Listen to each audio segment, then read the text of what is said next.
All right. I got a lot to say about Pam Bondi.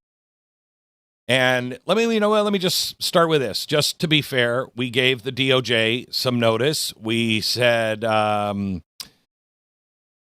has addressed criticism the DOJ has fallen short of MAGA's expectations for justice over the past year. Glenn wants to give the DOJ the benefit of the doubt and present his audience with reasons why there might be a backlog. One of those reasons being the amount of district attorneys. It's actually, I think, federal investigators that Democratic senators are holding up in confirmation. You have the number estimate of federal prosecutors that are being held up by Democrats. Deadline is 8 a.m., blah, blah, blah. We have not received anything, and I say that because it's not unusual for us not to get a response from the DOJ. For instance, we have yet to receive anything from our FOIA on the Jeffrey Epstein case. I don't know if I've ever mentioned this, but when I saw what was happening with the Epstein case, I noticed there seemed to be a real tiff between Dan Bongino and Pam Bondi. And so I know there had to be things that were being exchanged back and forth, and that would help us get to what really happened. So we requested copies, including, this is actually from the FOIA that we put out July 11th, copies of all records, including but not limited to emails, memorandums, notes, text messages, correspondence, meeting minutes, call logs, or any other communications sent or received by Dan Bongino that mention, discuss, or relate to any of the following topics: the Epstein files, Jeffrey Epstein's client list, any documents, investigations, or releases related to Jeffrey Epstein's activities, associate, or estate; Pam Bondi, the Attorney General, DOJ, Kash Patel. This includes communication where these topics are discussed in combination. Bongino's references to the Epstein files in context of Bondi or Patel or individually. The search should include any electronic or paper records in Bongino's custody, as well as those involving him as the sender, recipient, or CCBCC participant. The time period of this request is from November 5th, 2024 until present day, July 11th, 2025. We're requesting these records in the public interest as they pertain to high-profile promises made by Bongino, Bondi, and Patel regarding transparency on Epstein-related matters, which have been widely discussed in the media and public forums. Disclosure would contribute to public understanding of government operations, accountability, and potential conflicts of interest involving senior officials. I am not seeking these records for commercial purposes. I request a waiver of all fees associated, blah, blah, blah, blah, blah. Crickets. We have not heard a thing from the DOJ. It is my right as a journalist to request with a FOIA request. The government is supposed to respond quickly to a FOIA request. Usually they do. When they don't respond quickly to a FOIA request, it sometimes can be dragged out for a very long time because the government doesn't want to do it. And so they'll come up with all kinds of excuses. I would think that a DOJ that wants to let the American people know what's going on would have honored that FOIA request. But again, it's not unusual. So let me first make a case. I want to make two sides of this case. And the one I believe is that Pam Bondi needs to be replaced right now. But I want to make a case that, wait a minute, there might be some things we don't understand. So you can make your own decision. And no straw man arguments. I'll give you both sides of this. First, let me make a case for accountability and action and why patience at some point can become complicity. A republic doesn't die only from chaos. It dies from tolerance of the intolerable. There comes a point when process stops being prudence and becomes protection. And that's what I'm concerned about, that we are in this place to where protection is happening. And history is merciless on this question of where this line is. The Roman Senate, they didn't fall just because they lacked laws. They weren't enforcing it. The laws were enforced selectively. Politicians, the Senate, everybody delayed. And so there was no justice, and the people noticed that. And that's when people stopped believing in the republic. So faith collapses before an empire or a country does. Same thing over and over throughout history. I don't need to bore you with all of the details. But this is the moment that we're living in right now. when small offenders are jailed swiftly, when the IRS will hire 85,000 agents to go over your records, but nobody will talk about Hunter Biden, no one will talk about the Clintons, no one will talk about anybody in power. Those just get swept away.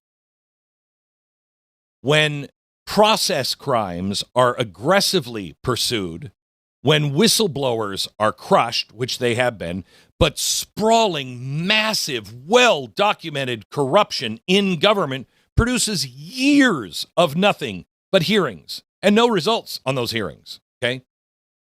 When that happens, the public starts to say, you know what, I'm going to draw a conclusion here. And it's not irrational to do it. It's not hysterical to do it. But people see this pattern and go, the whole system is rigged. And that's the end of a republic. And that's why Pam Bondi needs to answer or be replaced. We must have the information that the American people can trust. So let me just tell you, these are the things that just drive me out of my mind that Pam Bondi needs to answer for and be replaced for. First, the Epstein case. That's the dumbest thing I've ever seen. I've never seen anybody handle anything. No, I take that back. Joe Biden, he handled his entire administration the way Pam Bondi has handled the Epstein case. It is honestly like she's like, I got all the information on my desk right here, and I got what am I doing here? I mean, it was almost that bad. I've got all the information, and you're going to see it tomorrow. It's set right here on my desk, and then nothing. Why did you say that, Pam? You have to tell the American people because you were bluffing, because you hadn't done your homework, because you were looking for press that night. Why would you say that and then have nothing? And then the next day say, well, I don't have it because the FBI in New York, they won't release it. They're holding the documents. And then not send FBI to the FBI office and arrest those people that would not turn over the records that you said they were holding. Why didn't that happen? I personally think it was just another lie or gaffe from you. It was you were incompetent and not ready to deal with it, and you opened your mouth. That's what I think happened. And that's the kindest I can get. So the Jeffrey Epstein thing, complete bungling of it.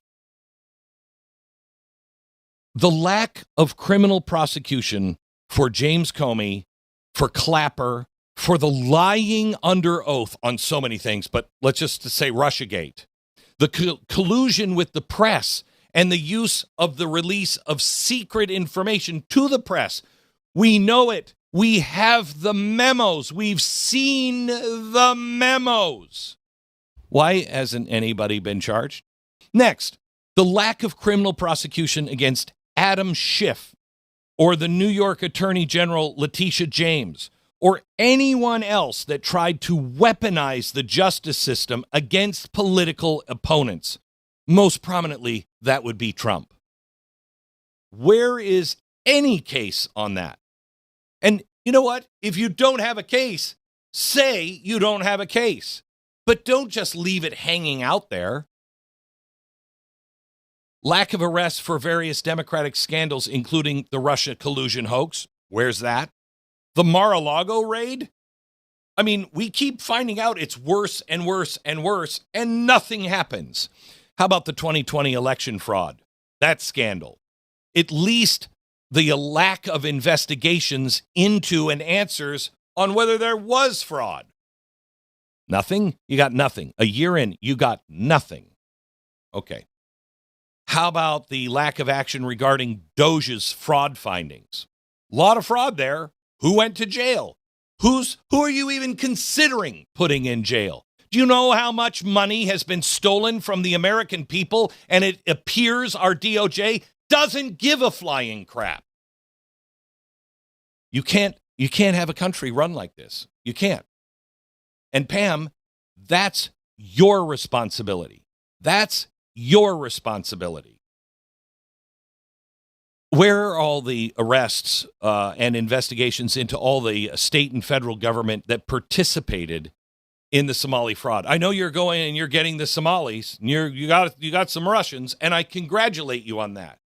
But I want to see the people that were involved at the airport. I want to see the bankers that knew. I want to see the people that turned a blind eye.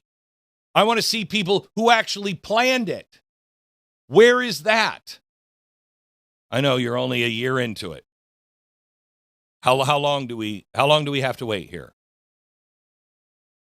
How about the failure to drain the swamp on the deep state actors working against the American people and their elected officials? Do we have anything on that? Anything. The failure to prosecute anyone involved in the Biden-era weaponization of government. Dare I even say COVID? The Unjust Face Act arrests? Everything the Twitter files exposed about what the government was doing? Where is a single arrest? Where and when will someone pay for any of this? How about Biden's auto pen scandal? Where the hell's that? How about this? How about the lies that happened under oath by the Capitol Police, proven to be lies by videotape about January 6th? January 6th. What about the pipe bomber? Definitely not that guy. We got this guy over here. Uh-huh. What about the FBI lying about the number of agents that were actually there at January 6th? We're going to do anything about that? Here's one of my favorites. This is a recent hit. The lack of going after the Clintons for non-Epstein related reasons, like Gazprom and Uranium One. We got that one dead to rights. Benghazi, dead to rights. Hillary's email server, dead to rights. Claims of fraud in Haiti with the Clinton initiative, dead to rights. Anything the Clinton Foundation has touched, I'm pretty sure you can find something. And what happens? You don't do anything, so Congress has a little show trial to enrage the left and the right based on a fishing expedition that you're not going to get anything from, except you're going to get people riled up on teams. That's not helpful to the Republic. How about the lack of apparent investigations into George Soros and all of his foundations? I know you're just starting that. Can we get an update at all? Why does this man have so much influence in our politics? Everyone knows.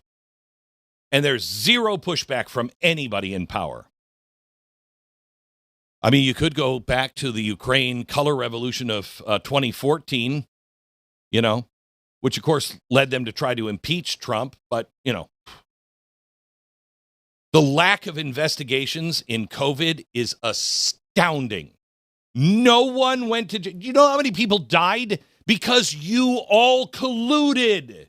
You colluded. You knew this was untested. You knew it had dangers. You didn't tell us about it. Instead, you said, you have to take it. Nobody goes to jail for that. No one. No one pays a price. How many people in this world, let alone this country, died because of that? And by the way, what about buddying up with China and being partially responsible for COVID? Is anybody going to pay a price for that, or do we just not care? Because it's science.